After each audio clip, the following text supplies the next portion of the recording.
I would now like to request the first participant, that is Tafseer Haider, serial number 40. آج کا مقالہ جس کا موضوع حضرت علی اور عدل و انصاف۔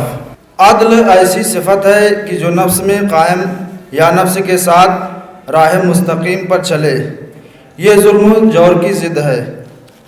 حضرت علی علیہ السلام عدل کے متعلق نہج البلاغہ میں ارشاد فرماتے ہیں، العدل هو الانصاف والاحسان التفضل۔ عدل انصاف ہے اور احسان لطف و کرم ہے۔ مولا کائنات فرماتے ہیں کہ عدل یعنی تمام امور کو ان کے موقع اور محل پر رکھنا ہی عدل و انصاف ہے۔ اور اگر عدل کے معنی پر غور و فکر کیا جائے تو مجموعہ تعریفات سے یہ نتیجہ نکلتا ہے کہ انسان اپنی پوری زندگی پر اگر نگاہ دوڑائے تو زندگی کا ہر لمحہ عدل کا متقاضی ہو۔ اپنی زندگی کے سب امور میں عدل سے کام لینا چاہیے، جس طرح کہ اس کا بہترین نمونہ مولا کائنات حضرت امیر المومنین علی علیہ السلام کی پربرکت زندگی ہے۔ دوسری چیز یہ کہ عدل کے مقابلے میں اس کی ضد ظلم ہے۔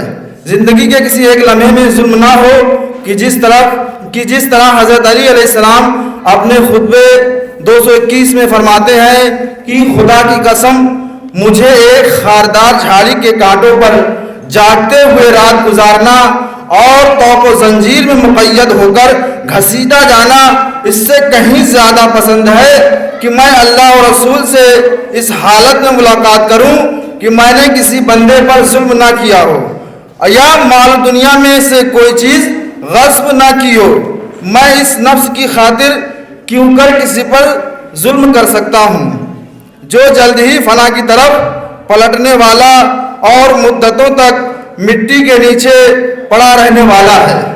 اور امام علی علیہ السلام فرماتے ہیں کہ انصاف کے ساتھ ہی اخوت کو دوام ملتا ہے۔ اور حضرت علی علیہ السلام کی نظر میں عدالت کی اہمیت، حضرت علی علیہ السلام عدالت کو ہر شے پر ترجیح دیتے ہیں۔ چنانچہ ایک شخص نے آپ سے پوچھا، عدالت افضل ہے یا جود و سخاوت؟ تو آپ نے فرمایا عدالت افضل ہے، جبکہ ایک سادہ لو انسان کی نظر میں جود و سخاوت عدالت سے بالا تر ہے۔ اور پھر حضرت علی علیہ السلام نے یہ دلیل دی کہ عدل اس لیے افضل ہے کہ زندگی کے امور اور مسائل کو اپنی جگہوں پر قرار دیتا ہے، جبکہ سخاوت انہیں اپنی جگہوں سے ہٹا دیتی ہے۔ چونکہ عدالت کا مطلب یہ ہے کہ معاشرہ اپنے طبیعی مزاج سے ہٹ گیا ہے، جس کی وجہ سے یہ ضرورت پیش آئی کہ معاشرے کے کسی ایک فرد کو اس حق سے زیادہ دے کر اس کی ضرورت پوری کی جائے۔